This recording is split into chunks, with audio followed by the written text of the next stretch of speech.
Hello, everyone, and welcome to the Full Timeout podcast. I'm your host, Ari Bruckman. Our special guest this week is a two-time Emmy Award-winning talk show host who had the chance to work on NBC's Today Show. He's been with Steve Harvey as a contributor, worked with CNN and NPR. He's the host of his Never Settle web show series that allows creators and entrepreneurs, teaching them how to market their passion. He's an entrepreneur, brand influencer, and motivational speaker who's had the chance to work with Damon John, Sharks Group speaking division here. Ladies and gentlemen, please welcome our special guest this week, Mr. Mario Armstrong. Mario, how we doing, man? Yo, Ari, what's up, man? So good to be on with you. I know we've been trying to schedule this for a minute. I appreciate you going hard in the DMs to make it happen. And I'm so excited to be here, man, to talk to you. Absolutely. Thank you so much for coming on. And I feel like you have a tremendous amount of value to add, but more specifically, you're doing something really cool now with your this new masterclass that you're launching here. And sure. While I definitely want to put that out there, I'll kind of let you talk about that a little bit here as we kind of get going with the show. But this is a great opportunity for entrepreneurs of really any age group here to kind of get something about what they should do and what that next step looks like for them. If you could kind of talk about starting off here, what inspired you to kind of go that route, become an entrepreneur and really just tap into different industries? Yeah, it's a great question. And I think, different people fall into it at a different point in their life. For me, my dad was an entrepreneur. So I kind of saw firsthand. My mom was a school teacher, but my dad, it wasn't classified as an entrepreneur. I just knew that my dad was managing a music group and that he got to do music and business. And that was like his thing. The word entrepreneur wasn't really something that was like hot then.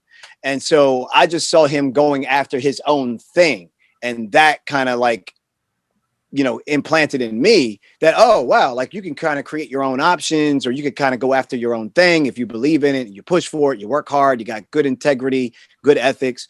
So I think early on, I just saw that. But I started off, kind of always having that entrepreneurial bug in me. Like in high school, I remember doing flyers for a high school party and like being a part of like a small team that was like doing promotional parties to get people to come to. And this was like in high school. I remember mowing lawns, but also thinking like, yo, what if I hire other people to also mow some of my lawns so that I can actually have more lawns as a client roster? So it was things like that I just kind of recognized, but they were all driven because I wanted to buy a pair of Jordans, or I wanted to hang out, or I wanted to have some money because my parents couldn't afford or didn't want to spend on some of the things I wanted to spend on.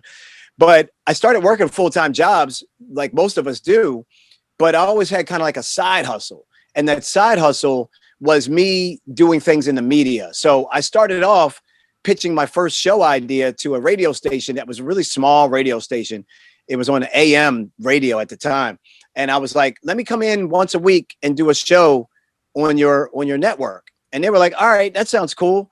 And they told me what it would cost for me to actually do it. So I paid them a few $100, and then I would go out and find a sponsor to cover my costs. But I still had a full-time job while I was doing this. So I was kind of like building my own pathway and not even recognizing that what I was doing was like entrepreneurship. And so once you get something going, you're like, how do I make it bigger? How do I reach more people? How do I get it wider? And so that's what happened to me. I was like, all right, I want to move from AM to FM. I want to move from FM to podcast. I want to move from FM to national. So how do I do all of that? And so that's really where the bug started becoming, is once I started seeing that people will respond to your vision if you can clearly communicate what it is that you see for yourself and what it is that you're trying to accomplish. If they believe that you see it and they see you actually working towards it, things will start to happen in your favor. Like the universe will start to conspire to help you. Things will start coming to you that will lead you along your way. And once I started recognizing that was happening, I was like, oh man, I'm gonna continue to do this until I can't do it anymore. So I was continuing to work a full-time job while still building skills and a side hustle. And then eventually I got very clear as to where I wanted to go, what I wanted to do, what I wanted to accomplish. And that was, I wanted to be able to have my own show or be recognized nationally on like a big network. So my goal at that time, this is 10 years ago. So my goal at that time was like to get on the Today Show, because I knew if I could get on something like that, millions of people would see me. Like 4 to 5 million people watch these shows. Even though many of us don't watch TV anymore, it was still something you did 10 years ago. So it was still like working, even though that's been dropping steadily. So in order for me to get the skills to be able to be like on the national leagues, which is basically like going to the Super Bowl, I had to like get my training in the local market. So I was training by going into these radio stations and TV stations, asking them if I could just do work in there for free. So I would just do stuff for free while I had my full-time job. I would go to the local station and work there like Thursday mornings from like 6:30 a.m. to like 8:30 a.m. And then I go off to my daytime job. But I would do that for like every Thursday for like 3 years. And I was learning everything. Did it for like 2.5. And so I was learning how to be on camera, learning how to be on air. And I wasn't getting paid. I didn't ask for the money. I wanted the experience. And so I got the experience that way. So I kind of really fought to create my own path. But then once I realized that that was working and then got on the Today Show, and then my first appearance, which was crazy, I only had like 90 seconds on air because they don't tell you this, but your first time typically on something like that, they're not going to give you a full 3-minute or 4-minute segment to yourself because you might crash the whole thing. You might not be as good as they think you are. So they give you 1.5 minutes. So I'm standing there beside Al Roker in the studio. Got to New York City by train. I'm walking through the New York City streets, walking these blocks. I got to stay at this hotel right near Rockefeller Plaza. And the studio is Studio 1A, which is right there near the ice skating rink and where the tree is and all that stuff that you're used to seeing from New York. And I go in there, man, at like 6:30 in the morning. We do a little rehearsal, and then I go live at like 8:15. And man, I nailed that thing. I was like energized, and I was like worried at the same time. I was like, yo, don't let your family and friends down. Like, don't blow it. Don't blow your shot, bro. Don't blow your shot. So, but I took that shot, man, knocked it out of the park. And the producers came to me immediately after that. And they were like, we want to do more stuff with you. And at that point, I knew I had a gift and a talent that I need to be leaning in on. And that's when I really started getting serious about entrepreneurship for my personal brand. Yeah. And I want to talk about, personal brand right there. I think that's a great transition for a lot of people. Their new resume here, they're putting out on social media, they're creating their brand. So every time they make a post, every time they comment, is a direct reflection on not only them, but whatever they choose to do. And I think you've talked about this before, whether it's in Clubhouse or just, on your show here. People are buying the brand, right? I mean, you can, it's not so much that like, look, Mario, if you liked me, right, or I liked you and you said, hey, Ari, I really like what you're about, but I don't like this product that you have, but here's what you can do to keep me as a customer because I believe in you. Mm-hmm. All of a sudden, there's a whole nother market to tap into there. Can you kind of elaborate on that and kind of break down how that can make sense for some people who just don't understand why they're buying the brand and not the product if the product is great?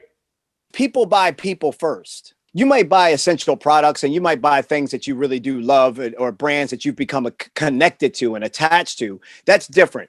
But when you're out there building your personal brand, like not like Nike Just Do It, right? Like that's a shoe brand.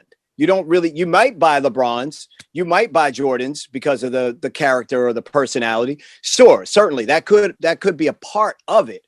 But as a personal brand, when you're trying to get something out there and you want people to get on board with your vision, maybe they need to spend money with you. Maybe they need to help you market it. Maybe they need to become a team member and not get full pay right now because you're just starting out. Like whatever that thing is that you may be asking of someone, they got to buy into you first.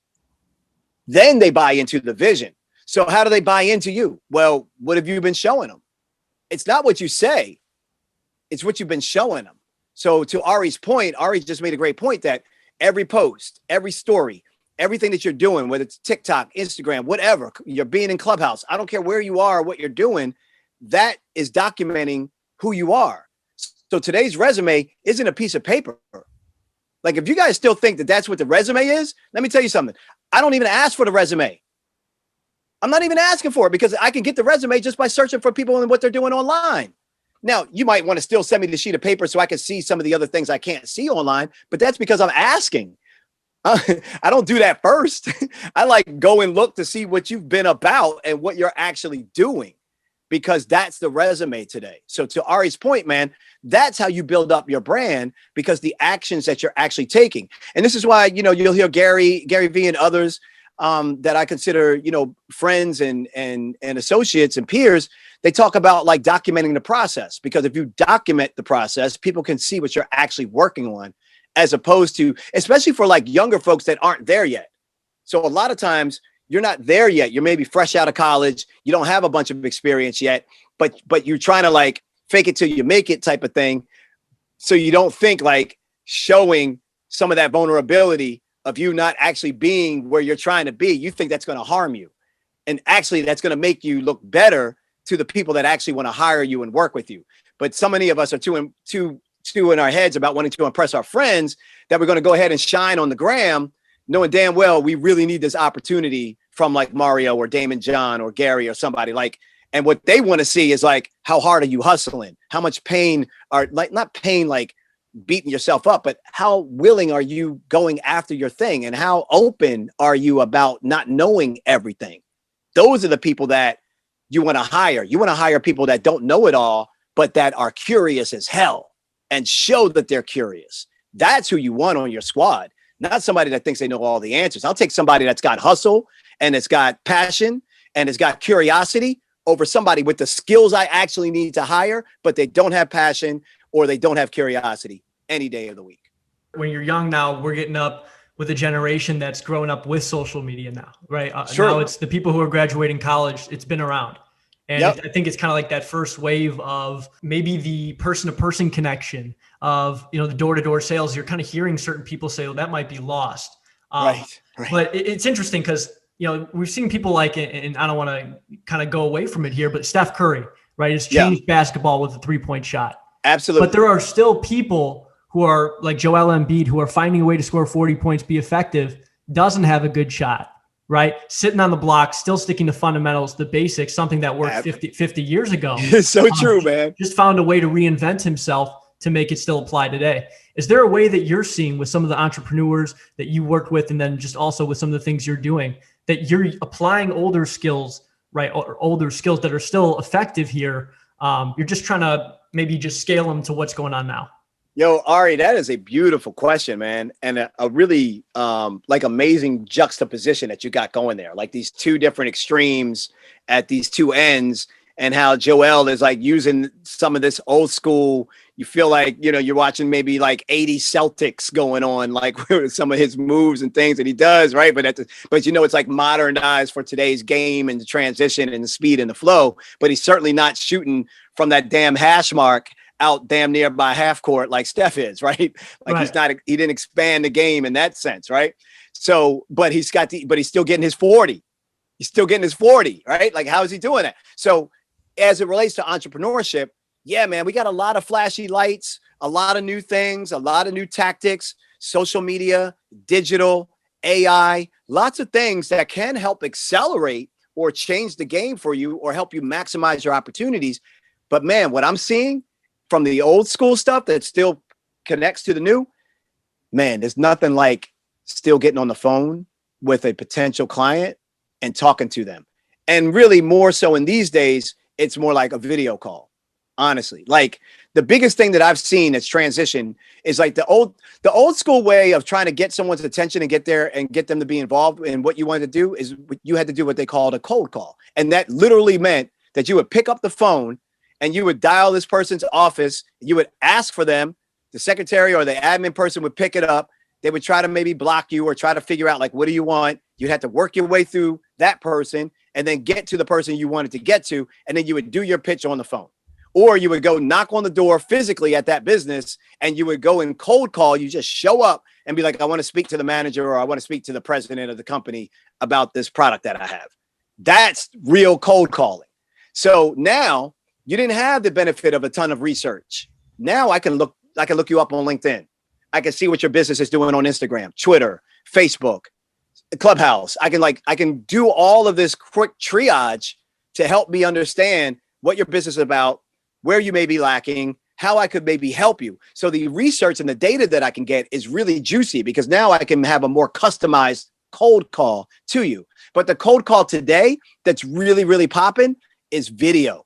And I'm not just talking like Zoom calls. That is it. But I'm talking about cold calls. So when I send someone I don't know, like right now, I'm trying to get Cadillac as a sponsor. I send Cadillac. I find out who the three people I need to get in front of. Find out who they are because I did the research online using modern tools. Get that information. I scrape the internet to go find their email address, get that information. I go check them on social, see who's active and who's not in social. And then I come up with like my idea of what I'm going to send them in terms of the pitch. And the video letters that I've been doing, using video to capture my message to get their attention, has been hands down getting me more conversion than any other thing whatsoever. And all that is taking old school cold calling, but just using video as the format to send it, even though I have no connection or no connection or no links to the people that I'm pitching. These are complete strangers. That's really impressive. When you talk about what we've been able to do here during the pandemic, there's a lot of people, I've talked about this a little bit on other episodes that I've done here, but there's been a lot of people who have used this as an opportunity, and this is perfectly understandable, to say, hey, nothing's happening, I'm out of a job, or all these things are happening to me, and that's right. And then there's kind of that other side where, I'll be honest with you, Mario, I don't think I start this if there wasn't a pandemic, because I'm sitting in my college apartment waiting to graduate here about a year ago around this time. And I'm saying, what can I do? I don't have a job yet. I got to find a way to be innovative here. And I got an opportunity. I work in media. Everybody's going to be on their phone. They're already on their phone now. If they're working from home, they're going to be just, I might as well just, scroll and check in and check, right? And just keep going back and forth. So I'm saying to myself, this is a great time to start this. For you, with what you've kind of been able to see since the pandemic began here, how have you seen technology and Zoom now being incorporated into the future here? Once the pandemic settles down, how has that kind of changed the game a little bit? Oh, it's massive. It's massive. It hasn't even changed it a little bit. It's massive. It accelerated everything that was already supposed to happen. We were already supposed to be doing video calls. We were already supposed to be having hybrid work formats where people didn't have to go and commute every single day to go to a job that they could actually do from home, because more jobs are information technology based. So it's changed everything, because now at first it was like, oh man, is this just going to be a blip? Because if it only lasted like 30 or 90 days, then everything was just going to go back to the way it was, and the adoption was going to still be slow. But the fact that it had been a year plus, companies, individuals, people had to improvise. And being that you were forced to improvise, you had to use the tools that were already accessible. So now Zoom is just as regular as the word Google. And, most people don't even say like, yo, am I going to use, I'm going to go to a Riverside, or I'm going to hit you with, I'm forgetting some of the other streaming apps that we StreamYard. They just say, yo, I'm going to Zoom you. It's like when your brand becomes a verb, it's done. Like game over for you. You're in a great position. So this hybrid that we're living, that we will be moving into, meaning going back to physical spaces, but also having virtual, is here to stay. So now you already hear Google talking about people are going to be able to work from home if they want to. So 70% of the workforce is going to be working from home. Twitter is already doing the same thing. So a lot of other companies have already taken a position that, hey, we've been able to actually still run our businesses while people have been working from home. And that seems to be, for the people that want to be working at home, gives them a better quality of life. Maybe they're around their kids more. Maybe they're around their family more. Maybe they don't have to be in an angry commute to get to work. So this isn't going to change. It's only going to now become a hybrid. Now, obviously, once things really open up and people get excited to get back out, you're going to feel a real big rush. So between now and, the end of 2022, you're going to have so much excitement around events, festivals, hanging out, being at places, doing things, going to venues, going to the movies, like all those things, going to hotels, traveling, getting on planes, like all that's going to really go like this really quick, but then it's going to even out. But that doesn't mean it's going to reduce virtual. Virtual is here to stay, and it's going to be a part of how we move forward for sure. I know you talked about the amount of spending now. It seems like people were able to kind of sit on their money here. When you talk about some of the companies here and focus specifically on, digital advertising and some of the individual content creation, or even if it's not individual, just whatever, just social media content creation. Now, all these companies, they're like, let's just spend. Let's spend. Everybody's excited to get out and about. It's true. We want to get to them. Is this still a good time then, if you're an up and coming entrepreneur, to be investing your money there, or kind of, can you speak more on what would be the most effective way to use your money if you're limited budget wise, since all these maybe bigger companies are going to try and dominate that ad space? What I've been talking about lately is how you can actually access sponsorship funding from these brands, because a lot of that advertising money has been sitting due to COVID. And the biggest area that they're starting to spend their money in is in branded content. So content, number one, but then bringing a brand into that content as part of it. So a real world example of that is what you see right now. Like me having this Zenni eyewear display. The name of the company is Zenni. I'm wearing the frames that I can get from Zenni. And I buy different frames from them all the time because they start at like $6.95. Most of my glasses are around 20 or 30 bucks with prescription. So I can get sunglasses, and I have progressive lenses in here. So I can get different styles. So the point is, right then and there, I'm on a podcast with you. I just mentioned my brand that I'm a spokesperson for and love their products. That's called an integration. So that branded content right there could have been paid for by Zenni eyewear to be a part of that. So the biggest area that brands are paying for in digital is branded content and then social media influencers. Those are the two biggest categories. The thing that's a misinformation is a lot of people that are out there that are listening to this or watching this, you guys don't have to have a large audience in order to actually get money from brands to do some of the ideas and the things that you want to execute on. And I think a lot of people think, oh, I got to have like, mega followers or guapa followers in order to actually even start to get brands to pay attention to me. And it's not true. It all depends on what your mission is, what your vision is. And yes, brands want exposure. They want reach. But what they also want is engagement. And if you have a smaller audience, but if that audience is really engaged, you won't get the same money that, say, like Mario would get with 30 or 50,000 followers, but you'll still be able to get access to money that they will pay you. So, and it starts the relationship. And once you start that relationship with a brand, it opens you up for frequency with that brand to do more and more. And so I just think that, in terms of ad spending and competing with the bigger companies, right now, it's still a really great time for you to get a head start, because the bigger brands are still moving slow. So you can get in front of them. Like for us, we're presenting a course right now, teaching people how they can get access to those brand sponsorships. But the advertising that we're doing right now is that we're doing our ad spend pretty heavy because we want to get in front of all the other ad spend that's getting ready to start coming, that's going to start to drown our stuff out or make it more expensive because of supply and demand.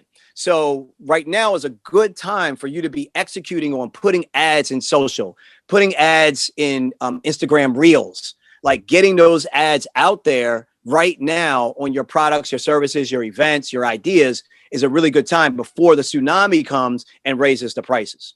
Ultimately, I think, right now for a lot of people, it's how can I get back into the game? If they've been sitting on the sidelines, if they've kind of been, hey, well, I'm not going to spend money, or hey, I'm kind of just going to learn, just use this time to just analyze and take a step back here. I think there's a lot that has to do with the mindset. Right. I think you've talked about this before, but having that positive mindset and having the approach of why is this happening for me rather than to me kind of changes the perspective in which you can kind of operate and opens up possibilities you didn't think were possible for you or your company before. Can you kind of talk about, your mindset and how that's kind of helped you get to where you are? How important is that to having success? It's so big, and I'm human. So it hurts when it hurts, but I'm human, right? Like I'm not unique in the fact that like I got some kind of Teflon that's been able to make me not feel like I'm an empathetic, feeling, loving, caring human being. And, it gets frustrating when one of the hardest things for a human being, and I know there's people that are listening to this right now can relate to this, is to know what your gift is. Like, you know what you're talented at, what you've tried, and what kind of can come to you easy, but to not be able to execute that for like a job or for like a career or to like really get paid well for doing that thing that you have a gift for. That's a really tough position for someone to swallow when they know they got a gift in some area, but they haven't been able to figure out how to really monetize that so they can make a livable income or a nice, decent quality of life based off of that. So I get the stress and the pressures that we deal with, because that shit is frustration. Excuse my language. It's just frustration that really takes over and it beats us down. So the things that have helped me to really strengthen myself, the number one muscle is resiliency. But the only way you can build up resiliency is by actually getting knocked down so that you can get back up. You don't build resiliency by like having everything always work out. Like it just doesn't, you'll never get it. Like Kobe doesn't become a great basketball player or even just one of the best foul shooters because it's natural to him and he's good at it. Why is he still shooting 1,000 free throws? Like, what are we talking about? Why is this guy, when I studied what this guy would be doing, this guy would be studying the tapes of the games. But every basketball player or every sports or every athlete should be doing that, right? Right. But guess what? He wasn't just studying his gameplay. He was studying his warm-ups.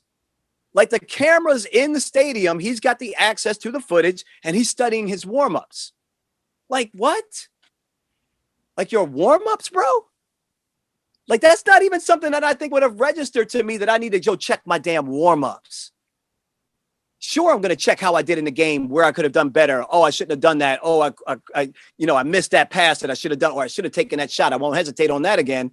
Like, but to look at my warm-ups, it's a whole other level. And so what I'm saying to you is it's that type of other level that you have to try to get yourself to be in that top 20%.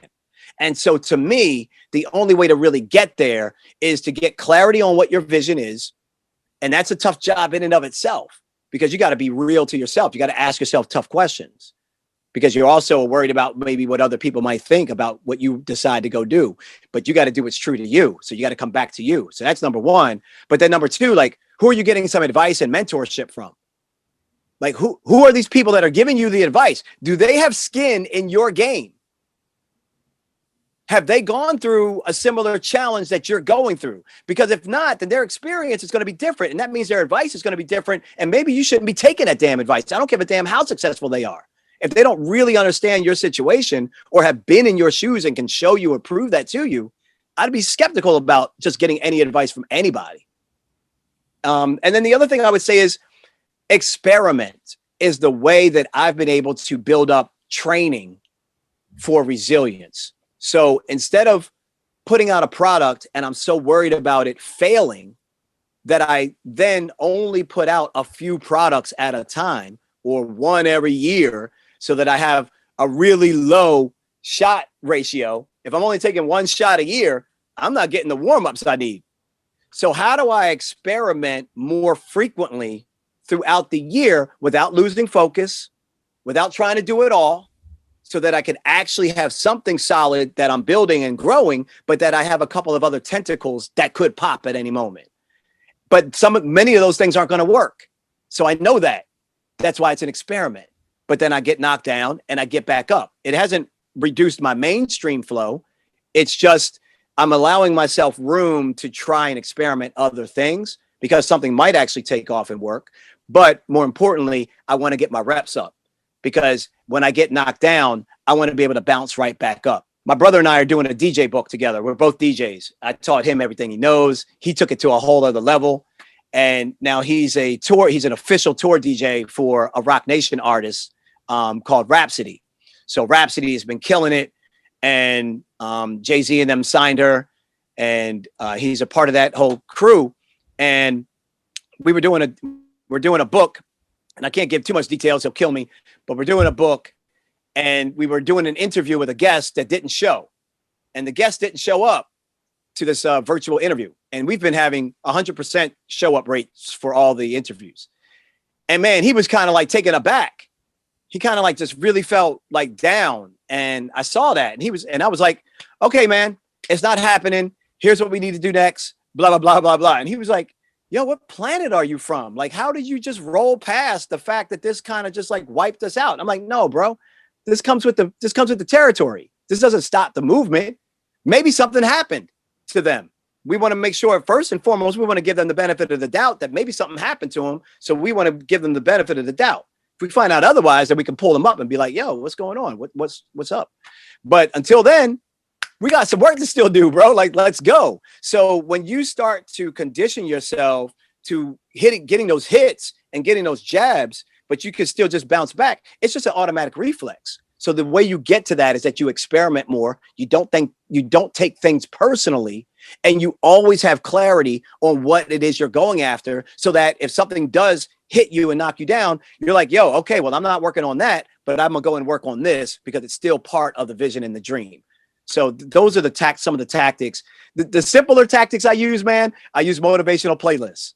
Like when I'm down, I'll play some music. When I'm down, I'll go watch Chappelle for like 15 minutes and laugh my ass off, right? When I'm down and let's say the music or Chappelle isn't breaking through and it's like I'm really having a rough day, I will literally go and take another shower. I will take my clothes off, go take a shower, and I will not put on the same clothes. I'll put on a different pair of clothes and just restart my day. I don't care if it's 2:30 in the afternoon. I will restart my day if it's that bad. So those are just some of the tactics. Obviously, meditation is a big one of mine. And so for those of you that don't believe in it, take it from someone that didn't really understand it. And it's not only saved me, but it saved my marriage. And it reduced some of the problems that I was having with some of my health. And it's been a major game changer for my sanity, but also for my clarity. So those are some of the tactical things that have helped me get mentally tough. I myself do meditation, journaling. I find that. Oh, is that right? I didn't know that. Oh, dude, every night, man. Every night with the journaling, every night. I write down my goals, my thoughts for the day, the positive things. And then when I get done with that, whatever happened that day is gone. Yo, how consistent have you been doing that? Every night. Every night. Really? Since I started in October. Wow, man. That's a new habit by now. It's something that you feel. It's like you used to go to the gym all the time and all of a sudden you feel bad that you're not in the gym. Like you not journaling, you know you're cheating yourself. You're going to feel bad that you didn't get your journal in. So that's on another level. You should make that into a challenge to your audience.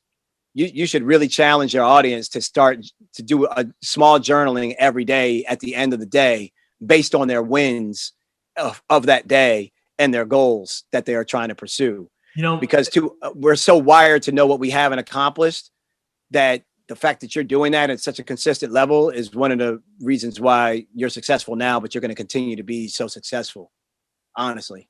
I appreciate that, Mario. And I don't know if you're still doing this, but I did see a great clip working with Steve Harvey. And he kind of brought you on to talk about, this was 7 years ago. So this clip aged really well. I'll tell you, man, right? I mean, you're kind of advising people, hey, this is the way to, for parents to kind of keep in touch with your kids. This is a chance to give them more freedom. This is a chance where they can express themselves more and they spend more time texting maybe than they'll even converse with you. Right? Yeah, right. It's true now more than ever. But I'm curious, there's a different part. There's a part that people might not know about Steve where he talks about motivation and he'll talk with the audience and create that bond with them after or before the show. And I'm just curious for you. He talks about turn back moments. He talks about defining moments that he's had. And I'm wondering, Mario, for you throughout your process, was there one moment that you can remember that stood out from the rest? I know you talked about that interviewee not showing up for the book that you were doing with your brother, right. But was there a point for you where you just said, man, more than any other time, was this really worth it? Man, for the longest, it just felt like I was working so hard to try to get people's attention in the business, like in the industry, to get them to give me a shot. And I just remember like being such a damn underdog that it drove me, but it also just exhausted me. I remember one moment when we had a major contract, $186,000 deal. And on the way to that deal, we had already signed our end of the paperwork and we were on our way to what they call a signing party. Anything that was over 150 grand, they would do like these signing parties at the office. This was AOL at the time. And it was a $186,000 contract. We're on our way there, my wife and I, and we get the phone call in the car that the deal isn't going through. Mind you, I had just gotten laid off from my job. They were downsizing. So I had been laid off like 2 months before this happened. We had been working on this deal for about a year because we did some other work for them in a pilot phase that they ended up liking. And so that got us to the next phase. So this wasn't like some quick process. This was going to be a done deal. And I just remember feeling like what are you talking about? The deal isn't happening. Like, we're literally halfway there on I-95 driving to Dulles, Virginia. What are you talking about? And the dude said, Kevin was his name. He's like, man, I'm so sorry. I couldn't muster up the strength to tell you a few days ago when we found out that all the deals that are pending are dead, because a new CEO came on board and put a freeze on all spending. And he's like, I couldn't muster up the guts to tell you. And I'm like, damn, bro, what are you talking about? Like, I'm still not fully registering what he's talking about. Like, I just dropped our son off at my mother's house to watch our kid. And I just told mom, we're getting it started. Your son's dream is happening with his wife. This is going down, mom. We're going to be able to make this thing happen. And it knocked us. It took everything out of me. Pulled over on the side of the road, told her, she was listening to it on speakerphone. And it was the quietest ride back. I'll tell you that much. It was the quietest ride back. And the only thing I could think of is, all right, I asked my wife to leave her job to come and run this company. Did we put all our eggs in one basket, and did I make a mistake? And it's like, no, man, this was the right thing. Yeah, this was going to be the contract to launch it, but this isn't going to be the only one. You take your blow today, take your hit. But tomorrow when you wake up, let's figure it out. Let's go. What's the next step? Who else?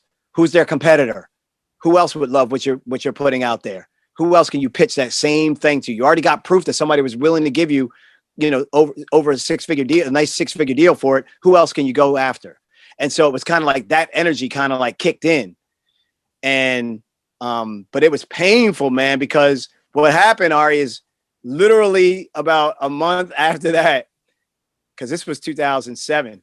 A month after that, bro, they announced the recession.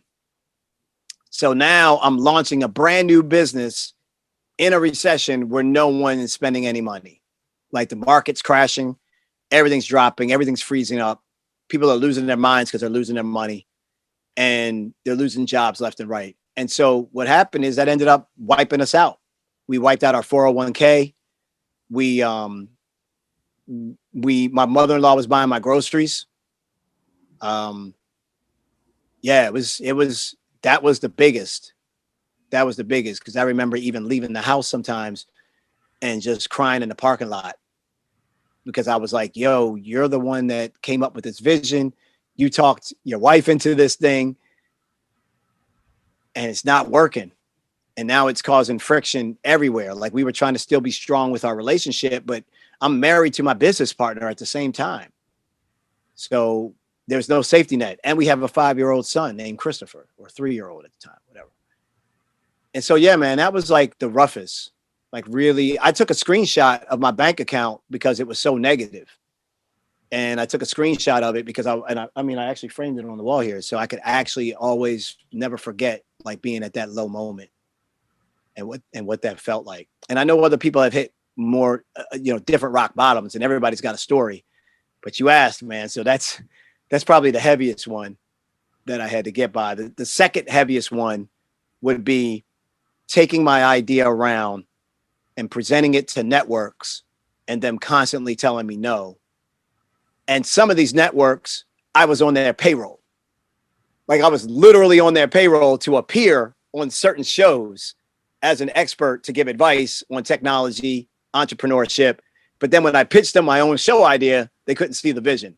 But I'm good enough to be on your network, but I'm not good enough to, like, play this other role.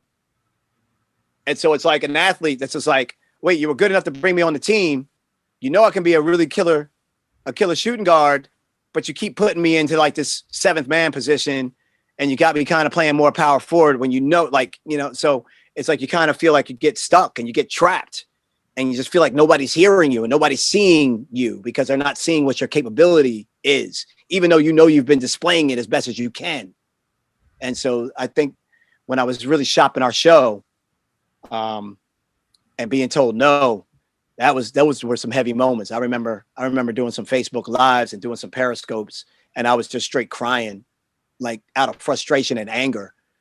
But I wanted to show people like how tough this process was. Like, if you really want to go after something, I plan on making it.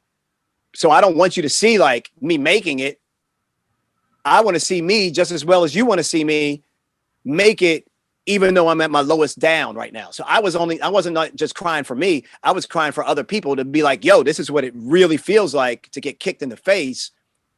And you still don't understand why it's so difficult to get your idea out there, knowing that you got a great idea and you got a track record and you got credibility. And to some degree, I had access. So I'm like, yo, if it's that hard for me, how hard is it for the next person that doesn't even have that? So I really wanted to be transparent and vulnerable, because I believe that vulnerability is the new currency, and that the more you could share that, the more people actually see what's involved, the more people not only respect your mission, but the more they really understand what it's going to take for them to fulfill theirs. That's amazing. And that kind of defines, I would say, obviously I'm not where I want to be in terms of my end goal here. But from what I've learned from the process so far, I've had my encounter, a couple encounters with I would say test, right? Where you kind of just, do you want this enough? Do you want this? If you really want this, this is just a little bit, this is just a taste of what it's going to take, right? It's just a taste. But if you realize that it's just part of it, and you stop saying that, and you stop acting like you're shocked every time it happens, and you just, oh, okay. This is Ari, that's big. That's good, man. That's really good. Keep going. That's smart. Yeah, no, I mean, just, and when you're able to train your mind like that, then all of a sudden, you tie that into the workouts you're doing. Now you're building a bigger, stronger, faster, more mentally fit person. All of a sudden, you're slowly creating the person necessary to go after and be in the position to endure all of what it's going to take to get to where you want to go to, right? Financially, physically, whatever the case may be. So I think that's really important. Mario, where can people go to find more about you, your masterclass, learn more about you, and try and reach out here? Oh, man. I mean, they can go everything at Mario Armstrong on social. I do a lot of mentorships in the DM. So if any of you have any questions, DM me. Let me know that you heard me on the podcast, because that'll definitely like make sure that these are Ari's people. I got to take care of them fast. All right, let me hook you up. So DM me on Instagram at Mario Armstrong. Our show is on YouTube. If you want to check it out, these are like 15-minute masterclasses, but it feels like ESPN for entrepreneurs. You'll see it. It looks like Pardon the Interruption, but it's for entrepreneurship. So we're slowly building that up because we're working on a distribution deal. So go to Never Settle Network on YouTube, Never Settle Network, to check that out. That's the thing that we picked up a couple of Emmys for. And the course is getsponsorshipmoney.com. So if any of you are thinking about or are doing events, maybe you're doing social media posting, maybe you got a podcast, maybe you're thinking about a YouTube channel, maybe you're doing something on TikTok. Like, it doesn't matter. If you're creating content, if you're posting regularly, if you have an audience that reacts to you, or you're engaged in any way, or if you're doing any events, or if you have a unique kind of business idea that you're doing and you're looking for additional funding for it, but from a non-traditional source, sponsorships could be the way. So I would tell you to just go and check out the course to see if it makes sense for you. Go to getsponsorshipmoney.com, but always feel free to ask me any questions, because I'll just answer them for you. Yeah, Mario, and is there also a way too, where if maybe they're not an entrepreneur, but they come across this and they have friends or family members who are looking to do something? Is there a way? I think you touched on this a little bit in the clubhouse. Is there something there where they can kind of say, hey, Mario, reach out to you and say, I'm not necessarily interested, but I got 5, 6, 7, 8 people who I think this course would be really beneficial for? No, it's true. They can go through with you. Yeah, it's true. I mean, like, you have an opportunity to make money through our program if you want to. It's called an affiliate. Many of you may know about this, but an affiliate means that you become an extension of our product. And so you can actually send a link to your friends, family members. You can text it to them, post it up in social. If people click on that link and then buy the course, you're instantly going to get 20% commission off of the course price. So it's an easy way for you to maybe look to get some income if you think that you have people that may be interested in trying to figure out how you can get sponsorship. So you would go to that site, go to getsponsorshipmoney.com, take a look at what the course is offering, then think about who are your friends that this might fit for. And like, you might know some friends that are throwing college parties. You might know some promoter friends that are doing things like that. Like those things could be sponsored. You might know some friends that are doing some podcasts and the podcast sounds cool. They only got 8 episodes. They haven't been doing a lot, but man, if they got a little bit of money for marketing, maybe they could actually blow up and get bigger because they could use that to get more attention, more exposure. So even with a few amount of podcasts or a few amount of listeners, depending on what you're in, like Ari's in sports, right? Like, I mean, I know you're big into sports, but I mean, I know that you also do interviews like this and others, but like those are big categories like that brands want to be connected to. So there's no reason why a brand, even though you may be starting out or even though this may be new, that a brand wouldn't want to be in this podcast because you're getting guests. And I'm not trying to be like, confident or like conceited, but you're getting great guests. Like, you're getting great guests on the show. Like you got me, you got other people that are popping on.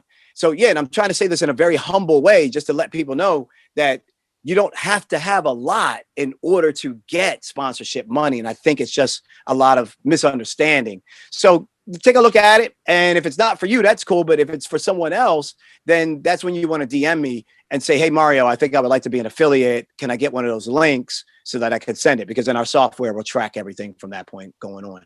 And, there was a couple of things I said earlier that I just want to give as some takeaways too, because I love to make sure that people have some other tips. Two or three things that come to mind really quick. When I talked about doing those video letters, these are things where you can ask people for stuff. So, Ari could have sent me a video letter and be like, hey, my name's Ari. I'm doing this podcast. Really excited about what you're doing. Would love to have you on. That's going to get higher up than a text or an email. Now, I believe you came through a referral. Yeah. Right? Yeah, Dave. Yeah. Yeah, which is the best way to do it. So having the referral is the best way to do it, but that's not a cold call. So he used his referrals, which is so brilliant to do, to get other guests. But there's a software called Loom, Loom. I use that to shoot my videos. There's another one that you can use the free service for. It's called Dubb, D-U-B-B, Dubb.com. And with some of these, it will track that they opened it and how much they even watched, and if they clicked on something. So there's a lot of good analytics that you can get from some of those things.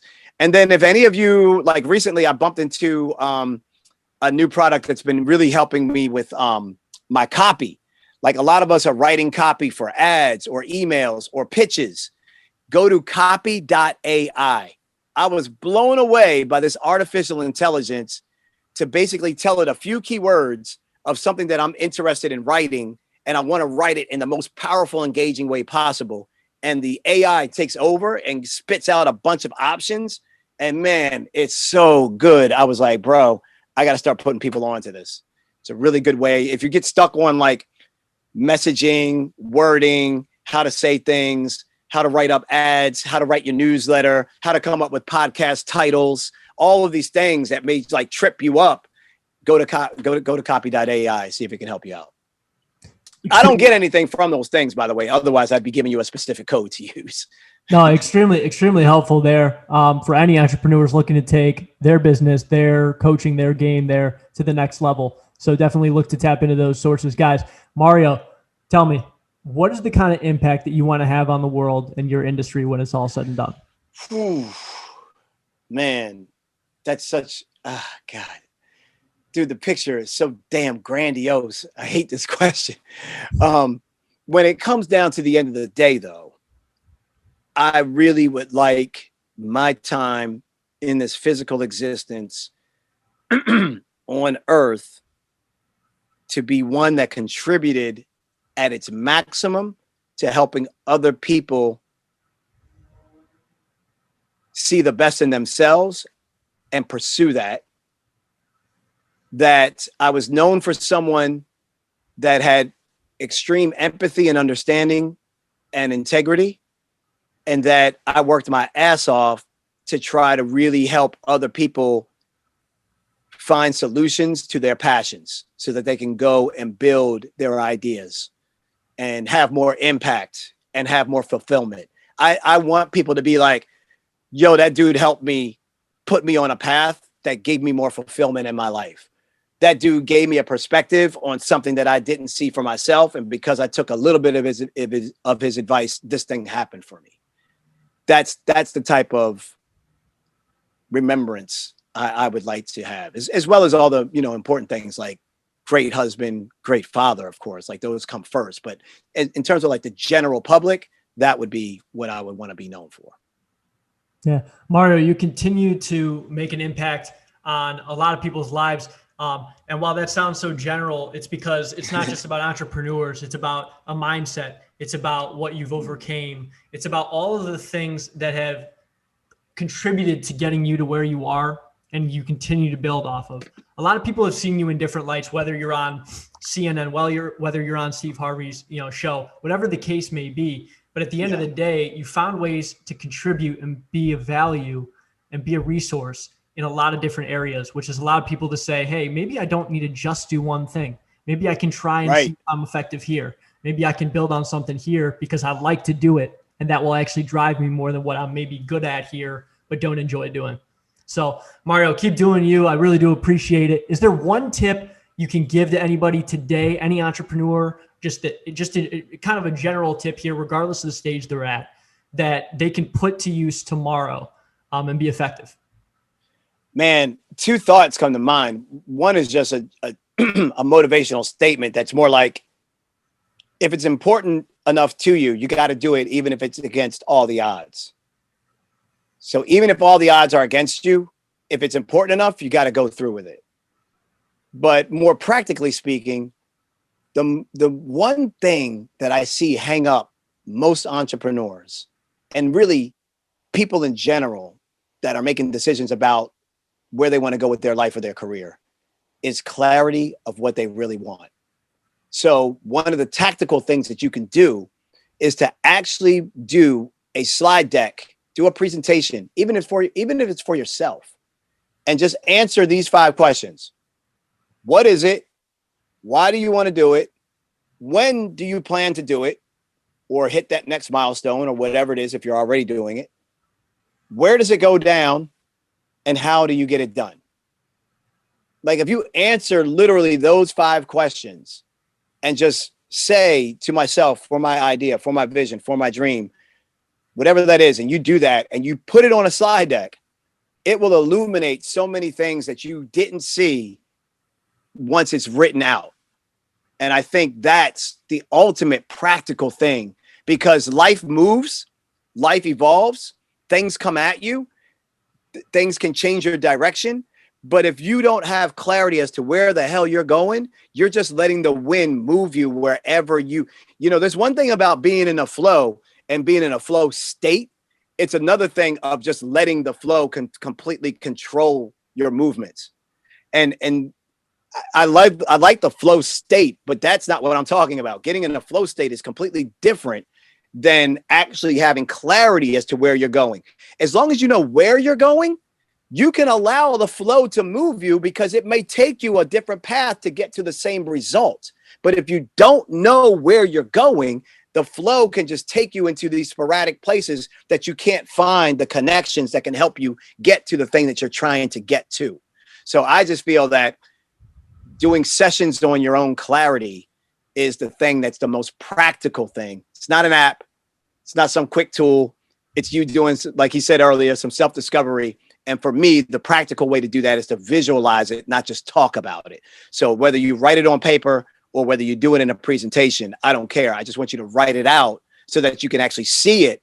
Some of you are going to be doing this for the first time because you haven't even never thought about like your career decision, and making a job change should be something that you should give yourself a presentation on. Why do you want the new job? Oh, I want more money. Is it really the more money? Why else do you want the new job? Well, I want a better climate, or I want a better environment. Okay. Why do you want that? Because that's where I am in my life, that I need to be in a space where I know it's good people and good vibe. Like, this isn't just like, I want more money. Sure. Everybody will want that. What else are the whys? And then what is the job? What is it that you really want to do? Well, I really want to do this. Okay, well, are you only looking for those jobs that only offer that? Or are you willing to call companies that you know have that position, but may not be showing anything that's hiring right now for those positions, but you call them anyway for an informational interview because you love that company so damn much and you think you can offer them something.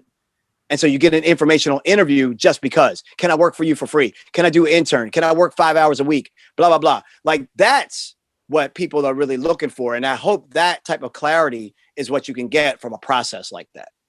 Guys, normally I would recap everything that had been said and try and summarize it. But I think that last part right there, figure out, gain clarity for yourself, focus on what it is that you're looking to work towards. That way you have your eyes and, your sight set on something to where when you wake up and you say, I don't feel like doing it, you can't say that because you know that you need to take one step to get closer to that. And doing that where you're complaining and taking a step backwards isn't getting you there. So it doesn't mean that when you fail, that's a step in the wrong direction. You're getting closer to figuring out what's going to work for you. Be willing to try whatever it takes. Be willing to put yourself out there. Be willing to be vulnerable. As Mario said, vulnerability is the new currency. Mario, thanks so much for your time. I appreciate it. And I look forward to having you on the show in person when I get my own set here in the future. Yeah, that'll be great to actually be there physically, man. That I look forward to that. I like how you put that manifestation out there so we can work towards that. That's dope, man. Absolutely. Hey, I really appreciated being on with you. And I just want to give a shout out because when you got content creators like Ari doing this work, it takes time to schedule people. It takes time to do the research. It takes time to really think through the questions that you want to ask. And he's thinking about his audience. He's thinking about you and how this conversation can help benefit you in some way. So if you've gotten any value from the conversation at all, make sure that you're liking his stuff. Make sure that you subscribe to the stuff. Make sure that you share it because, unless you're going to give him a cash tip on Cash App or something, like the next best thing to do is to actually promote it and say, yo, man, this podcast you need to check out? You need to be checking out Full Timeout Podcast, man. Like you need to be checking that joint out. So I just want to say shout out to Ari, your boy Mario Armstrong, 2-time Emmy winner, saying Full Timeout Podcast is where it's at. It's been an honor to be on your show. Mario, thank you so much, man. Wish you the best. Take care. You too, brother.